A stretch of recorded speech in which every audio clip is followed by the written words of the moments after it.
तुम्हारे घर में मुर्गी अंडा नहीं दी, मैं जिम्मेदार। तुम घर में लाके भैंस को रखे, वो दूध नहीं दे रही, मैं जिम्मेदार। तो मैं कहां तक जिम्मेदारी लूंगा? ऐसे है ना, दिल जले आशिक बहुत होते हैं, दिल के अरमा आंसुओं में बह गए।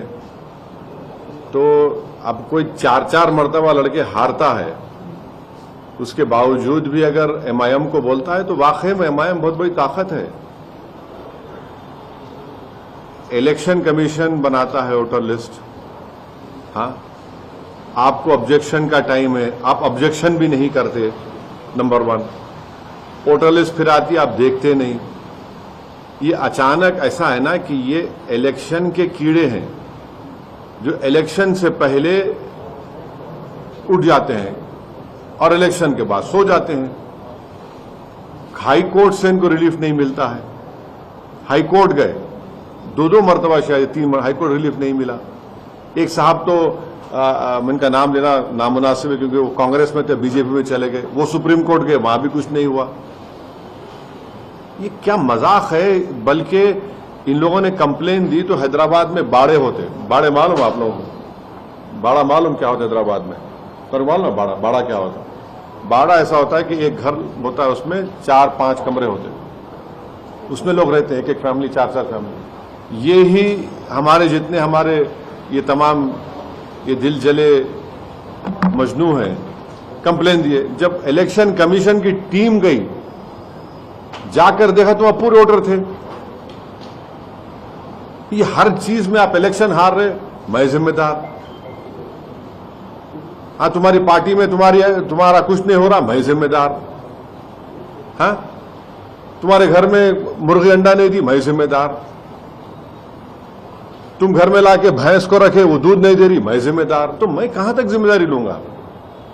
ये इस तरह के वाहियात किस्म की बातें करके आप उन वोटर्स को जो आपको वोट दिए, हमारे खिलाफ दिए, उनकी आप तौहीन कर रहे हैं।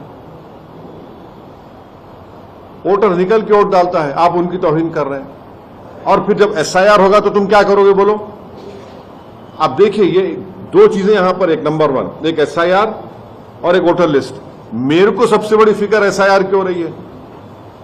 अब एसआईआर जब होगा, तेलंगाना में होगा, अगर किसी का नाम नहीं आएगा तो ये लोग क्या करेंगे? तुम तो बोल रहे नाम नहीं आना बोल रहे ना तुम, इसका मतलब तुम भारत की नागरिक छीनना चाह रहे उनसे तुम लोग। अरे मेरी मुखालिफत करना है तो करो, मगर किसी का तुम सिटीजनशिप पे क्वेश्चन क्यों उठा रहे? इस तरह की वाहियात बकवास बक के ये लोग प्रूफ कर रहे हैं कि ये लोग किसी वोटर का नाम निकालकर उसका सिटीजनशिप खत्म करना चाह रहे हैं, उसको कहीं का नहीं रखना चाह रहे लोग। ये असल मकसद है उनका। इनका असल मकसद यही है कि सिटीजनशिप इन लोगों की खतरे में पड़ जाए, और हम वो होने नहीं देंगे। मैं तो आज से 20 दिन पहले पब्लिकली कह दिया हूं सबको, खासतौर से दलित मुसलमानों को, कि आप अपना बर्थ सर्टिफिकेट बनाइए। आप जितना आपका रेजिडेंस प्रूफ है उसको निकलवाइए। क्या बोलते हिंदी में, कौन सा पत्र बोलते हैं उसको हिंदी में? जन्म प्रमाण पत्र बनाइए। तीसरा, आपके ने पैसे है तो पूरी फैमिली का पासपोर्ट बनाइए। और जो कोई भी वोटर लिस्ट की डेट तेलंगाना में इलेक्शन कमीशन देगा, जैसा बिहार में दिया 2002 की, जो भी देगा, हम इस ऑफिस से उसको वोटर लिस्ट को लेंगे, घर घर हम जाएंगे और किसी का भी नाम में कटने नहीं देंगे इंशाअल्लाह, जो जेन्युइन वोटर है, जो भारत का नागरिक है। ये लोग तो इनको फिक्र ही नहीं है ना। देखिए, आदमी में विजन होना चाहिए, कुछ सोच होना चाहिए। आप इस तरह की बात करके तो एसआईआर को, आप एसआईआर से खतरा पैदा कर रहे हैं आप, तो ये इनका मामला है। सर, एसआईआर को लेकर सुप्रीम कोर्ट ने कहा है कि जो मिस्टेक्स हुए हैं ड्राफ्ट प्रिपेयर करने में, उस मिस्टेक्स को नहीं, सुप्रीम कोर्ट का ऑर्डर आया क्या? देखिए, ओरल ऑब्जर्वेशंस को ऑर्डर मत समझा करिए, अभी बहस हो रही। कोई ऑर्डर जब आएगा जब बोल सकते हैं, अभी तो एक ओरल